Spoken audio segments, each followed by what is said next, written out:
making this video on behalf of the CAPS program in Durham, North Carolina. CAPS stands for Culture and Arts in the Public and Private Schools, and it's operated by the Durham Arts Council.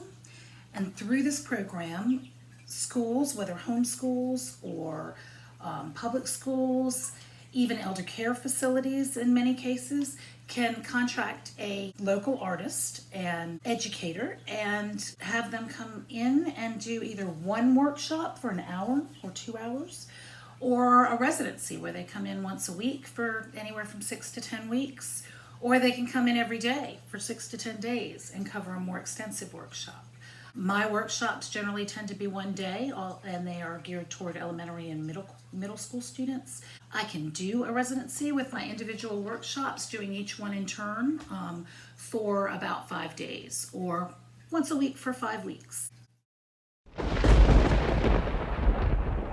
My first workshop is called Eddie the Electron and Your Future in Science, and it's based on my first children's book, Eddie the Electron. Based on conversations with the educator or the staff coordinator beforehand, I will come into the classroom, introduce myself and my book, and either talk to the kids about science and their future in science, because it's a bright future if you go into science. How science is the magic of the universe.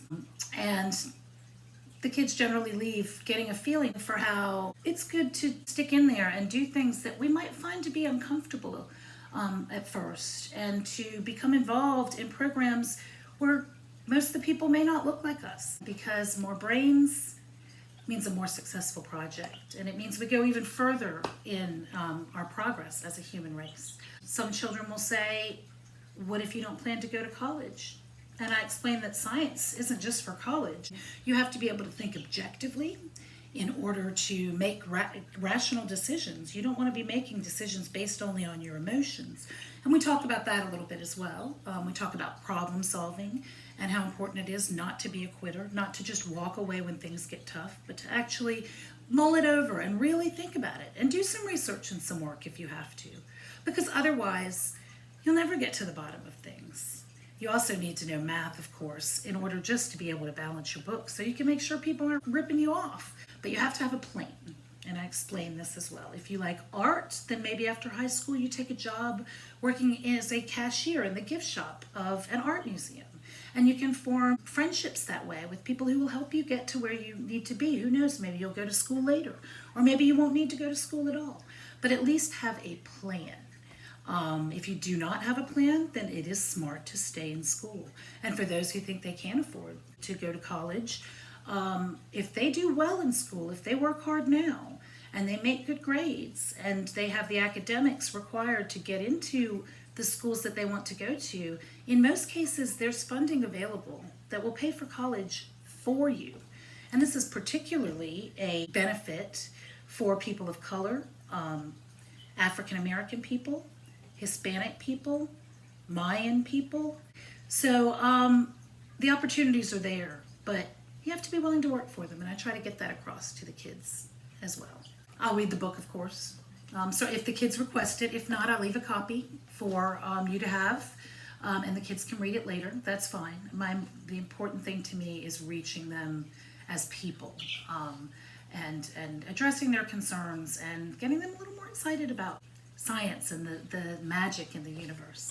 At the end of the workshop, I pull out small kits of Elenco snap circuits. This is usually a hit with kids anywhere from 4 years old to 14, 15. I've even spent quite a long time building snap circuits with high schoolers at a museum once. So we have the batteries, and I explain how the electrons are stored in the negative side of the battery. They'll be able to use a switch. In this case, I put a light bulb here. So I just snap these pieces together like Legos, and they've built their own light circuitry. Turn the light on. All you're doing is allowing the electrons to flow through the metal track. As long as there's no gap in the track, the electrons will flow, and they will flow through that light bulb until you have the same amount of energy or electrons in the negative and the positive side of the battery, and then they don't flow anymore.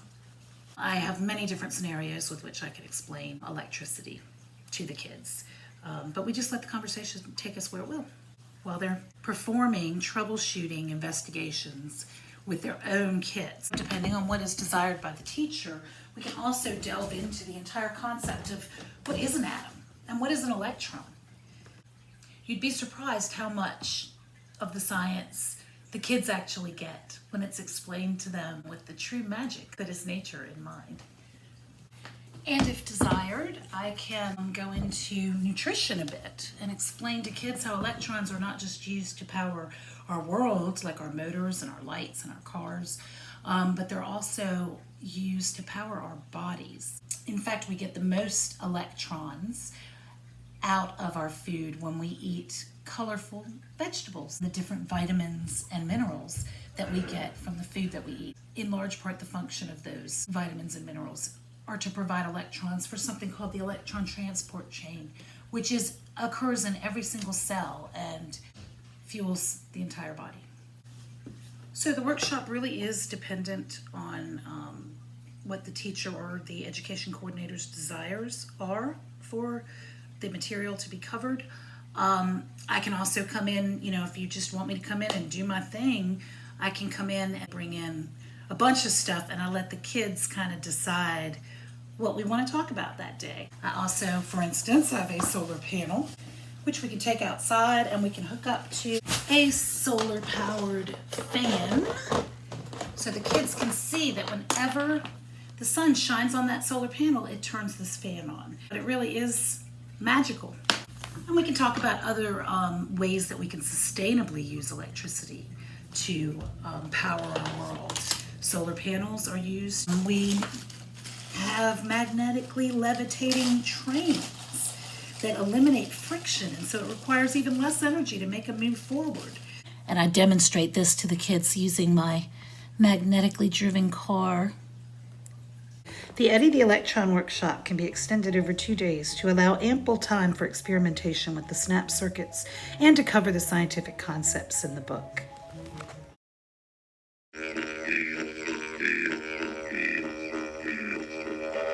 I also have a CAPS workshop entitled The Australian Didgeridoo and the Science of Sound, in which I talk to the students about Australian history, geological and human, and how the Aboriginal people of Australia, the natives that have lived there for thousands of years, are the oldest living people on the planet, and how these people who have been around for 60,000 years have passed down music and stories from one generation to the next all this time, showing how much the arts and music and creativity is a part of the human experience, and it is necessary for happiness.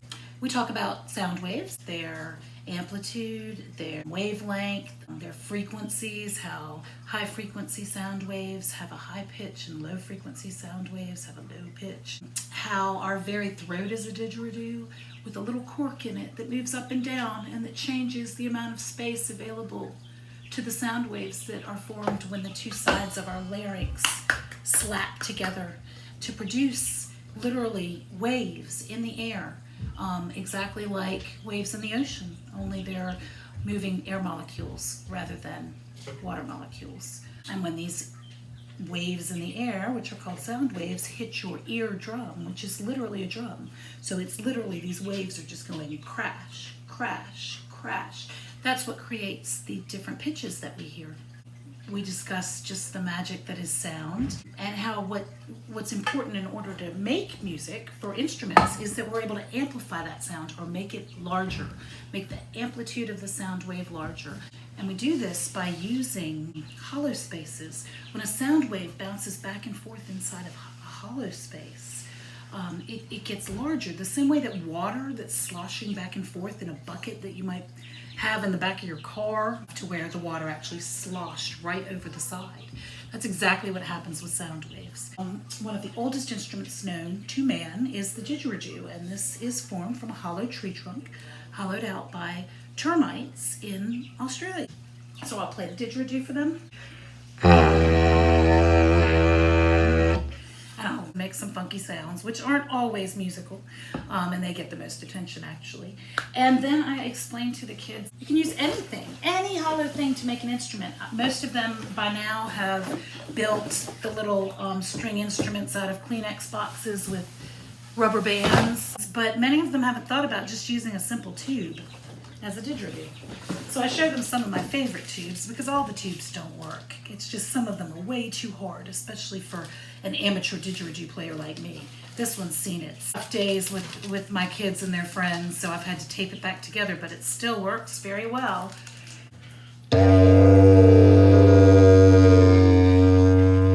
got lots of other ones in here. This is made out of bamboo, and Lord knows we have a lot of invasive bamboo all around Durham.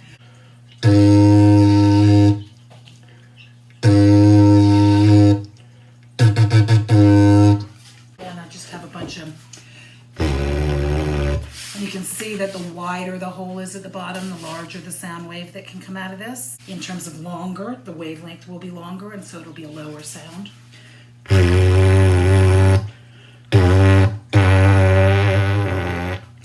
Ooh, that was one of those funny sounds. These are just some of the handmade and homemade instruments that the kids will be invited to try out for themselves. The Science of Sound workshop can be extended to include a brief introduction to Aboriginal dot and line painting, including the participants doing their own paintings on recycled materials provided. For an extra $50 charge, the workshop can be extended over 2 days to include a total of 2 hours.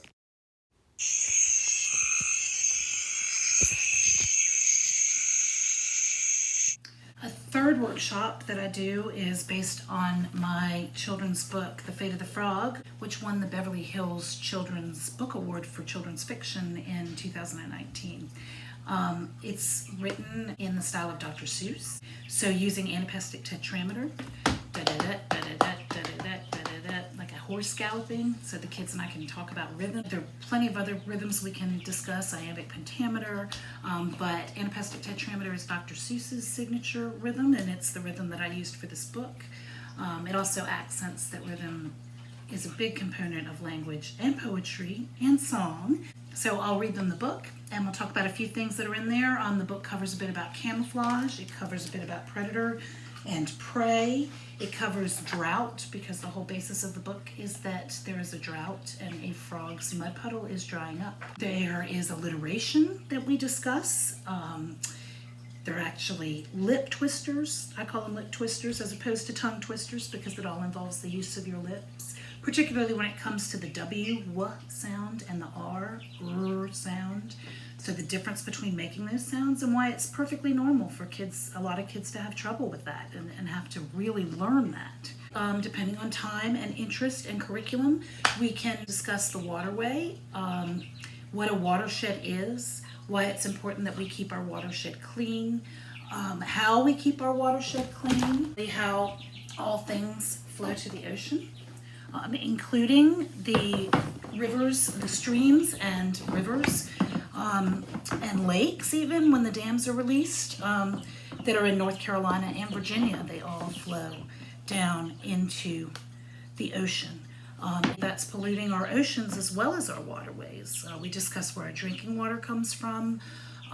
It comes out of the faucet, sure, but you'd be surprised how many people really don't realize that we're drinking the water that's in our lakes and in our quarries, and that this comes from the rain. We treat it, we hope we clean it, but wouldn't it be better to keep it clean to begin with? And so we really delve into that as well. Because all the gutters that you see coming from houses and all the grates that you see in the streets only direct the water to the stream, the nearest stream that's flowing there. All that stuff's going into the stream. So if we can keep the trash in the trash can, and rather than on the street or on the land, so it won't be carried away by the rain into our streams. We also have a lot of problems with sedimentation and erosion, and when our soil gets washed into our streams, you'll often see this during big rains, you'll see how muddy the water looks. That can cause algae blooms, it can reduce the oxygen in the water, and it can cause fish to die. And that pollutes our water even further. So it's very important that we keep our water clean. Another way that you can keep our water clean is by providing vegetation, which naturally filters the water.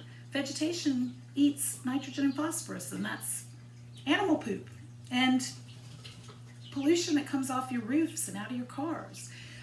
So if we direct the rainwater to rain gardens or to vegetated areas, fields where lots of grass is growing, then the plants will actually absorb the elements that are bad for us out of the water. So they're actually cleaning it, and we're not even paying them to do it. And it's benefiting the plants as well because it helps them grow. It's nutrients that they need.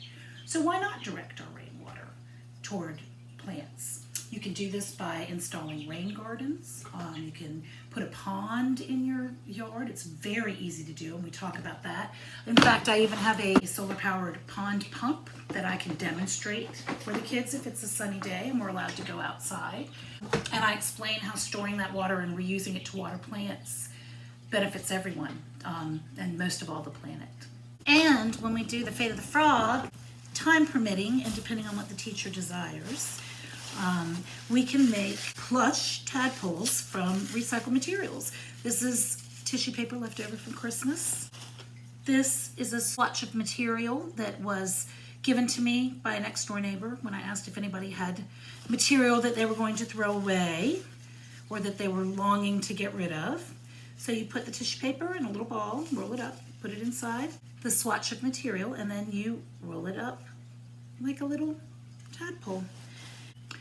And I use rubber bands that come off of lettuce or broccoli or other things that you buy in the grocery store, so those are recycled as well.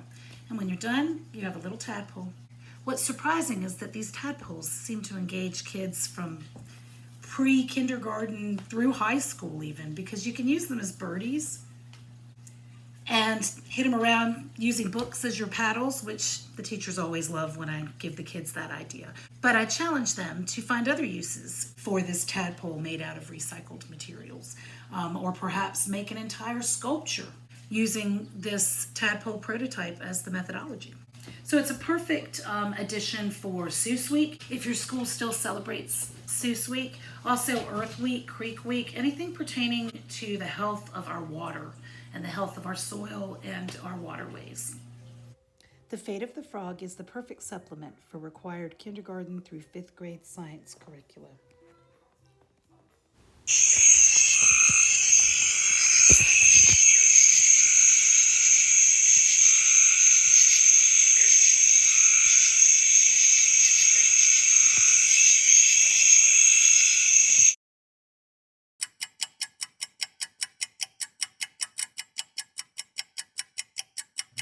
And finally, I've developed a residency that's not yet available with CAPS, but that I'm prepared to do nonetheless. It was such a big success. I had a group of 2nd and 3rd graders from EK Poe Elementary School in a book author club that we had in school every week, and we worked on creative things to include in our very own published book. I thought it'd be hard to do with 2nd and 3rd graders, but actually once I got them on the same theme, very broad theme, which was just that whatever you write, it has to have EK Poe as the setting, and it has to have something to do with EK Poe.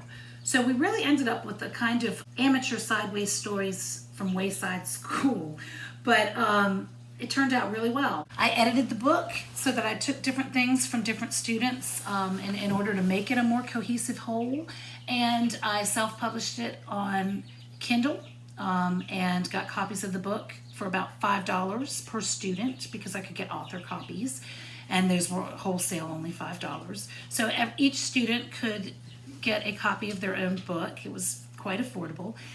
And their friends and family can buy their book, even right now as I speak, on Amazon for slightly more money. It's actually for $10, but the PTA gets $2 from that. So these kids are actually creating something, and they're doing something good for their school and being a big part of their communities. You can see that contributions ranged drastically from one student to the other. But ultimately, because of our combining theme, we were able to bring it all together and make a lovely book. And at the back, we put some pictures from the school so that people can remember what their elementary school looked like when they were students there. And so far it's been very well received. We've raised $40 for the PTA from other people who have bought the book, and several people bought the book just for a student who might otherwise not get one, and I made sure that they received it. I would love to do this kind of residency at a school or even an elder care facility and help a group of people create their own book and get the satisfaction of seeing it in print, being able to show their friends and loved ones what they were a part of, and maybe even raising money for a worthwhile organization.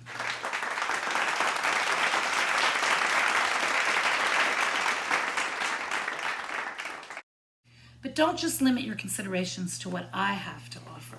There are plenty of other artists, people that will do tiling with you and your students and teach you exactly how to do that. Musicians, storytellers, theater groups, a science band. It's worth looking into. Thanks for checking out Durham Caps.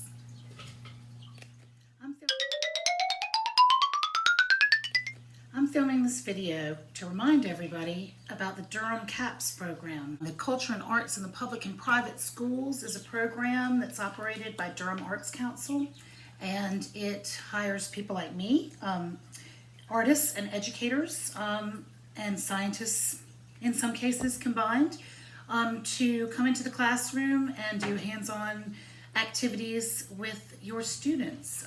We try to make sure that it's curriculum oriented and that it'll benefit what you're teaching in the classroom, and we can tailor all of our workshops to whatever your needs are. So we always talk to the teacher or librarian or museum education coordinator beforehand to find out what exactly you're hoping to get from each workshop. The CAPS artists also have a great talent for working with multiple age groups.